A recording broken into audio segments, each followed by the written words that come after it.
warahmatullahi wabarakatuh. Perkenalkan, kami dari kelompok 1 yang beranggotakan saya Murid Sofi Saroh, saya Sinta Purisbalila, saya Karisma Putri, saya Dr. Abidia Primadani, ingin mempresentasikan tentang artikel ilmiah pengertian agama Islam, tujuan, fungsi, dan ruang lingkupnya. Assalamualaikum warahmatullahi wabarakatuh. Perkenalkan, saya Murid Sofi Saroh. Saya di sini akan menjelaskan pengertian agama Islam. Definisi atau pengertian agama Islam adalah suatu agama yang ada di muka bumi dengan ajarannya yang berupaya mengimani satu Tuhan, yaitu Allah Subhanahu wa Ta'ala, melalui Nabi Muhammad SAW yang bertugas menyampaikan ajaran Allah kepada umatnya di dunia. Islam merupakan agama yang mempunyai lebih 1 miliar orang pengikut yang ada di seluruh dunia. Hal ini menjadikan Islam sebagai agama terbesar kedua setelah agama Kristen di dunia barat. Islam mempunyai arti penyerahan diri sepenuhnya kepada Allah Subhanahu wa Ta'ala.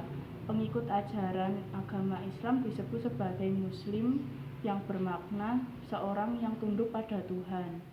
Sebutan bagi kaum laki-laki adalah muslimin, sedangkan bagi perempuan adalah muslimat.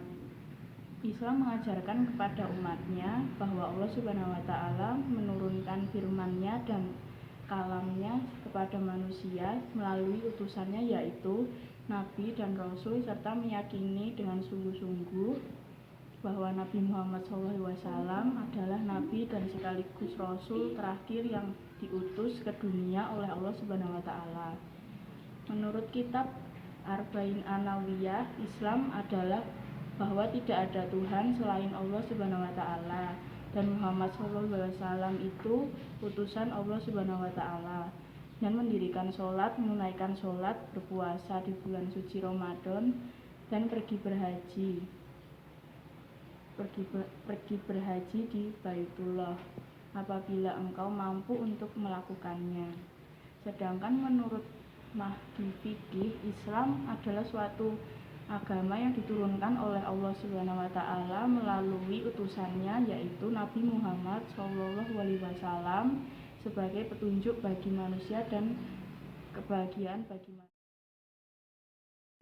Poin B, tujuan ajaran agama Islam. Islam diajarkan dan dipelajari sejak kecil yang bertujuan untuk menyelamatkan manusia dari penderitaan hidup di dunia maupun di akhirat.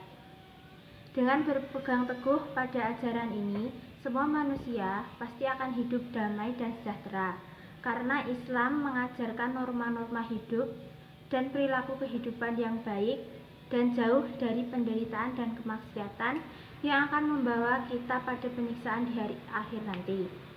Dengan adanya pemahaman Islam, manusia akan lebih bisa mendekatkan diri pada Sang Pencipta dan akan terhindar dari segala siksaan dan dosa.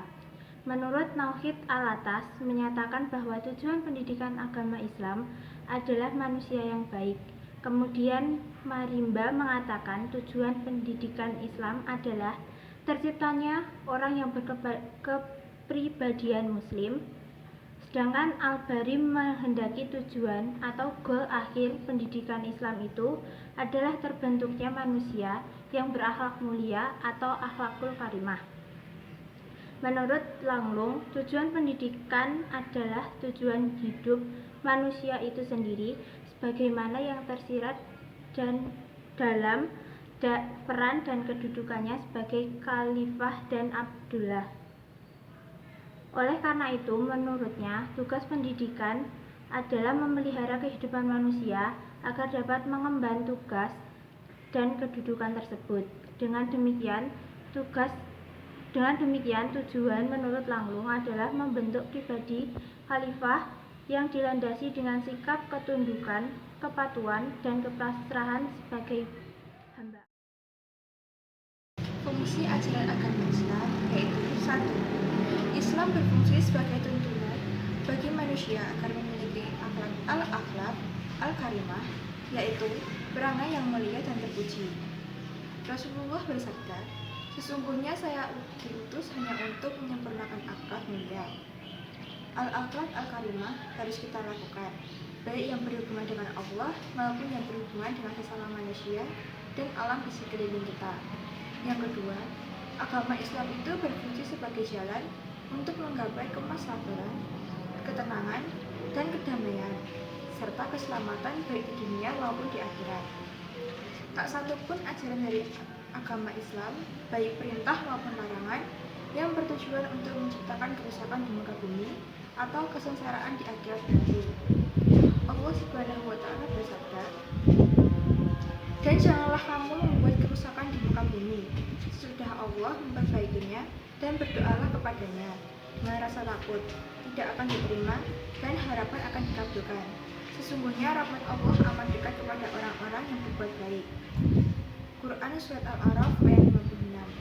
Yang ketiga, Islam mengandung ajaran-ajaran yang moderat, seimbang dan lurus, atau al-din dan al-qayyim. Islam menyeimbangkan antara urusan dunia dan akhirat. Allah berfirman, "Dan carilah pahala negeri akhirat dengan apa yang telah dianugerahkan Allah padamu. Tetapi janganlah kamu lupakan bagianmu di dunia dan berbuat baiklah kepada orang lain, sebagaimana Allah telah berbuat baik kepadamu. Dan janganlah kamu berbuat kerusakan di muka bumi." Quran Surat Al-Qasas ayat 77. Diriwayatkan pula dalam hadis Al-Bukhari dan Muslim, yang artinya, Islam tidak mengajarkan sikap ekstrim dalam bentuk dan dalam bidang apapun. Seandainya ada pandangan keagamaan yang mengarahkan untuk bersikap ekstrim dan radikal, baik dalam hal ritual keagamaan, ekonomi, politik, dan lain sebagainya, maka kita harus mewaspadainya. Kita tidak perlu mengikutinya. Yang keempat, agama mestinya berfungsi sebagai pemersatu umat yang berbeda-beda, baik dari segi keagamaan, suku, dan adat istiadat. Karena agama yang mengajarkan bagaimana berperilaku dan bersikap secara baik terhadap orang-orang yang berbeda-beda itu. Pemersatuan umat yang beragam ini telah dipraktikkan Nabi setelah memasuki kota Madinah tahun 622 Hijriah dengan membuat piagam Madinah yang mempersatukan umat Islam secara internal dan antara umat Islam dan umat lain yang khususnya Yahudi dan Nasrani. Atas dasar hal tersebut, apabila ada pandangan, sikap, dan perilaku seseorang yang cenderung memecah belah umat, bahkan menimbulkan konflik horizontal, kita harus bersikap waspada dan tidak perlu diikuti. Sekian materi dari saya. Akidah. Kata akidah berasal dari bahasa Arab yang berarti menghimpun atau mempertemukan dua buah ujung atau sudut atau mengikat. Secara istilah, akidah berarti keyakinan keagamaan yang dianut oleh seseorang yang menjadi landasan segala bentuk aktivitas, sikap, pandangan, dan pegangan hidupnya. Istilah ini identik dengan iman yang berarti kepercayaan atau keyakinan. Sekiranya di antara sumber perbedaan pemahaman antara masing-masing golongan tersebut antara lain adalah masalah kebebasan manusia dan benda mutlak Tuhan. Ada kelompok yang menganggap bahwa kekuasaan Tuhan adalah maha mutlak, sehingga manusia tidak memiliki pilihan lain dalam berbuat dan berkehendak. Kelompok ini diwakili oleh kelompok Asy'ariyah.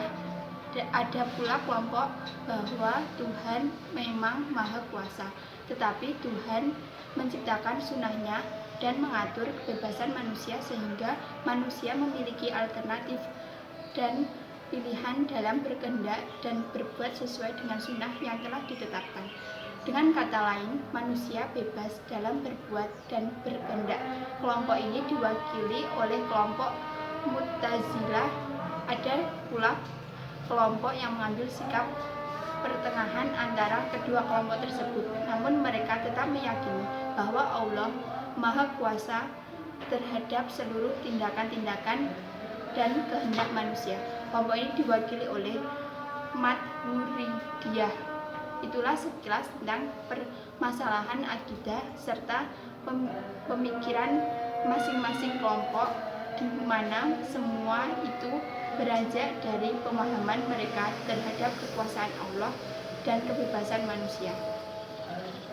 Syariah. Syariah adalah sistem hukum yang didasari Al-Quran, As-Sunnah, dan Ijtihad. Seorang pemeluk agama Islam berkewajiban menjalankan ketentuan ini sebagai konsekuensi dari keislaman. Menjalankan syariah berarti menjalankan ibadah. Dalam hal ini tidak hanya yang bersifat ritual seperti yang dimaksud dalam rukun Islam, seperti bersyahadat, sholat, zakat, puasa, dan berhaji bagi yang mampu.